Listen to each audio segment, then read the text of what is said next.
வணக்கம். என் பெயர் நிதாகன். கெடுக்கும் பகையை வெல்ல என்னதான் சொல்லுகிறது நம்ம திருக்குறள் அப்படின்ற கோர்ஸை நான் இப்பதான் படிச்சு முடிச்சேன். இது என்னுடைய 9வது கோர்ஸ். நம்ம வாழ்க்கையில பலவிதமான பகைகள் வரும். அதுல முதன்மையானது நம்மால நமக்கு வரும் பகை. நம்மால நமக்கு எப்படி பகை வரும்? கோபத்தாலையும் பொறாமையாலையும் தான் நமக்கு பகை வரும். மிகுதியான் மிக்கவை செய்தாரை தாம் தம் தகுதியான் வென்றுவிடல். நம்மளுடைய கோபத்தை நாம தனிப்பட்ட மனுஷங்க மேல காட்டக்கூடாது. நம்மளுடைய கோபத்தை மகத்தான செயல் மேல காட்டணும்னா நம்ம மகத்தான வெற்றி அடைவோம். யாராவது நம்மள சீண்டாங்கன்னா நம்ம பொறுத்து போனோம்னா நம்ம தோத்துட்டோம்னு அர்த்தம் கிடையாது. நம்மளுடைய கோபத்தை மகத்தான செயல் மேல காட்டி வெற்றி அடைஞ்சோம்னா அதுவே அவங்களுக்கு தரும் பதிலடி.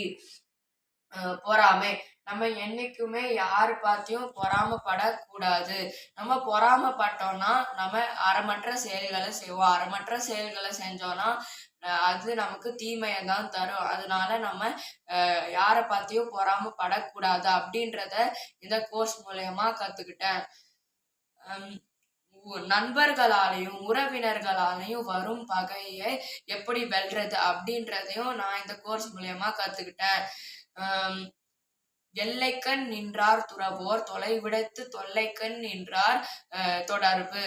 அதாவது நம்மளுடைய நண்பர்கள் ஒரு தடவை தப்பு செஞ்சா நம்ம மன்னிக்கலாம். ஆனா நம்மளுடைய நண்பர்கள் தொடர்ந்து நம்மளை பத்தி தப்பா பேசுறதும் அவங்களால முடிஞ்ச உதவியை செய்யாம இருக்கிறவங்க கூட நம்ம நட்பு வச்சுக்க கூடாது. என்னைக்குமே நம்மளை பத்தி மற்றவங்க கிட்ட தப்பா பேசாதவங்க கூட தான் நம்ம நட்பு வச்சுக்கணும் அப்படின்றத இந்த கோர்ஸ் மூலயமா கத்துக்கிட்டேன். சமுதாயத்தால் வரும் பகையை எப்படி தவிர்க்கிறது அப்படின்றத இந்த கோர்ஸ் மூலியமா கத்துக்கிட்டேன். மது குடித்தல், சூது விளையாடுதல், விரைவின் மகளிர் தொடர்பு இதெல்லாம் நம்ம கட்டாயமா தவிர்க்கணும். அப்புறமா நம்ம எதையுமே எப்பவுமே இலவசமா பெறக்கூடாது அப்படின்றதையும் இந்த கோர்ஸ் மூலயமா புரிஞ்சுக்கிட்டேன். நாட்டிற்கு உள்ளே உருவாகும் பகையையும் நாட்டிற்கு வெளியே உருவாகும் பகையையும் எப்படி கையாள்வது அப்படின்றத இந்த கோர்ஸ் மூலமா புரிஞ்சுக்கிட்டேன். பேராண்மை என்ப தருக்கண் ஒன்று உற்றற்கால் ஊராண்மை மற்ற அதன் எஃகு. அதாவது நம்ம எதிரிகள் கிட்ட அடிபணியாம போராடுறது வீரம்.